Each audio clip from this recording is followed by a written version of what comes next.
বন্ধুরা, এই যে ক্যাংরোলকে লবণ আর হলুদ মাখিয়ে রেখেছি। আর এই যে দেখুন, এই যে এর মধ্যে উচ্ছের মধ্যে লবণ হলুদ মাখিয়ে দিয়েছি। আর এই যে মাছকে রেখেছি, মাছ ভাজা হয়ে আছে। আমি মাছ ভাজা দিয়ে ভাত খেতে ভালোবাসি।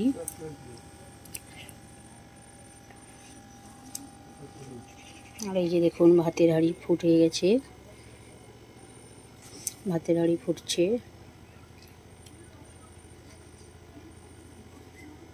উচ্ছে ভাজা করবো, ক্যাংরোল ভাজা করবো করে আজকে আমি ভাজা দিয়েই ভাত খাবো। বন্ধুরা হাই গাইস, তোমরা আমার ভিডিওটা দেখতে থাকো।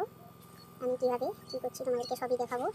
আমি এই যে করলা আর উচ্ছে একসাথে ভাজবো, ভেজে দেখো কীভাবে ভাজছি। এই যে কড়ার মধ্যে প্রথমে তেল দিয়ে দেবো, দেখো তেলটা কেটে গেছে। যে কড়ার মধ্যে তেল দিয়ে দেখো এইভাবে নিয়ে দেবো। নাড়ার পরে এই যে করলা আর উচ্ছে একসাথে এই যে নিয়ে কড়ার মধ্যে দিয়ে দিলাম।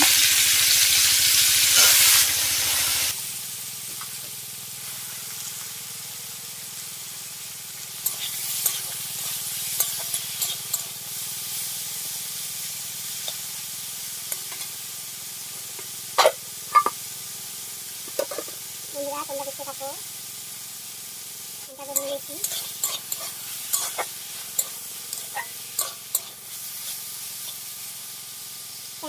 ক্যাংরোল আর উচ্ছে একসাথে ভেজে নিচ্ছি, তার কারণ বন্ধুরা পাকাভাবে যদি আমি ক্যাংরোল আর উচ্ছেকে আলাদা করে ভাজি তাহলে বন্ধুরা অনেক সময় লাগবে, এবং সময় যেরকম লাগবে সেরকম গ্যাসটাও তাড়াতাড়ি ফুরিয়ে যাবে। তার জন্য আমি ক্যাংরোল ও উচ্ছেকে আলাদা আলাদা করে হলুদ লবণ মাখিয়েছি, কিন্তু ভাজার সময় একসাথে ভেজে নিচ্ছি যাতে তাড়াতাড়ি হয়। তার জন্য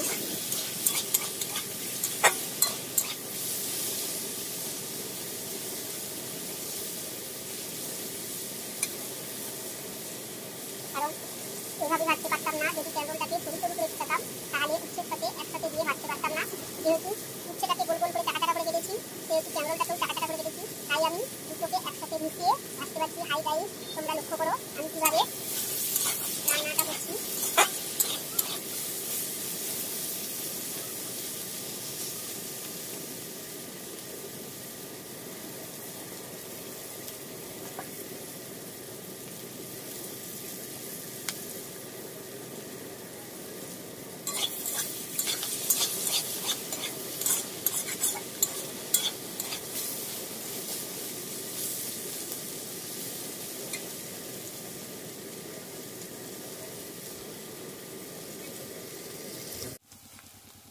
বন্ধুরা, আমার ভাজা রেডি হয়ে গেছে।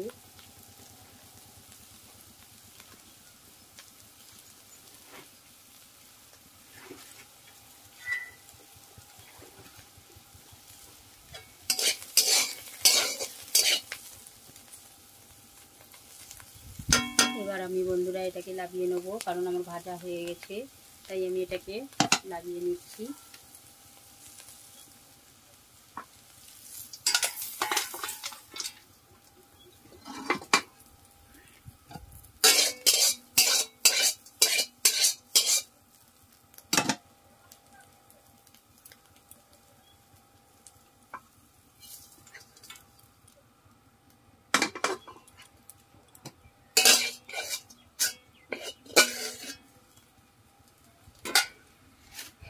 এবার বন্ধুরা কড়ার মধ্যে অল্প করে তেল দিয়ে দেবো, দিয়ে আমি মাছ ভাজা খেতে ভালোবাসি, তাই মাছটাকে সুন্দর করে ভাজবো।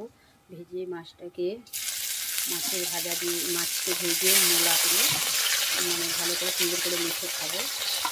দেখতে থাকুন।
বন্ধুরা আমার মাছ ভাজা হয়ে গেছে, এবার আমি গ্যাসটাকে বন্ধ করে দিলাম।